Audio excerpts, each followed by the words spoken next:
என்னை கைவிட்டாலும் இயேசு கைவிட மாட்டார், கைவிட மாட்டார், கைவிட மாட்டார்.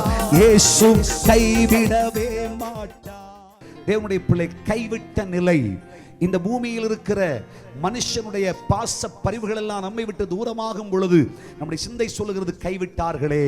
தேவனுடைய பிள்ளைகளை, உலகத்தினுடைய இயல்பு இதாய் இருக்கிறபடியினாலே தான் கர்த்தராகிய தேவன், என் பிள்ளைகளே, என்ன கஷ்டம் வரட்டும், என்ன பிரச்சனை வரட்டும், இந்த பூமியில என்ன வியாதி வரட்டும், என்ன நோவுகள் வரட்டும், எவ்வளவு வழக்குகள் வரட்டும், உன் குடும்பத்திற்கு எதிராய், உனக்கு எதிராய் யோசபாத்திற்கு முன்பாய் நின்றது போல ஒரு பெரிய சேனையா வந்து நிற்கட்டும், நான் உனக்கு சொல்லுகிறேன், உன் வலது கையை பிடித்தது பிடித்ததுதான். உன் வலது கையை பிடித்து நான் உனக்கு துணை நிற்பேன், உன்னை கைவிடவே மாட்டேன்.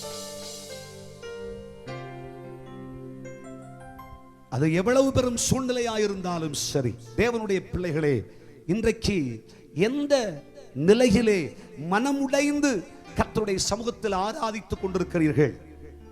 எந்த நிலையில் எல்லாரும் என்னை கைவிட்டு விட்டார்களே என்று சொல்லக்கூடிய அவநிலையை சந்தித்துக் கொண்டு ரணமாக்கப்பட்டவர்களாயிருக்கிறீர்கள்? கர்த்தராகிய தேவன், சர்வ வல்லமை உள்ள தேவன் சொல்லுகிறார், நீங்கள் சோர்ந்து போகாதிருங்கள், கலங்காதிருங்கள்.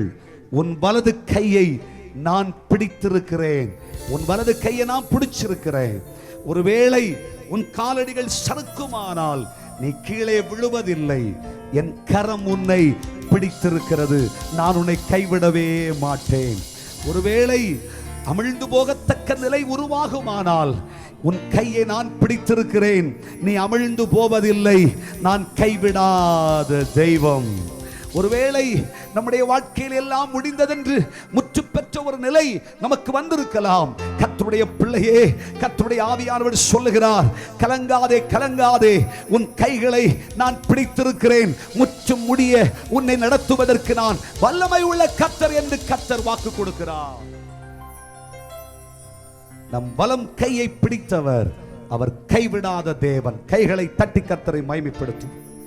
யார் என்னை கைவிட்டாலும் இயேசு கைவிட மாட்டார், கைவிட மாட்டார், கைவிட மாட்டார்.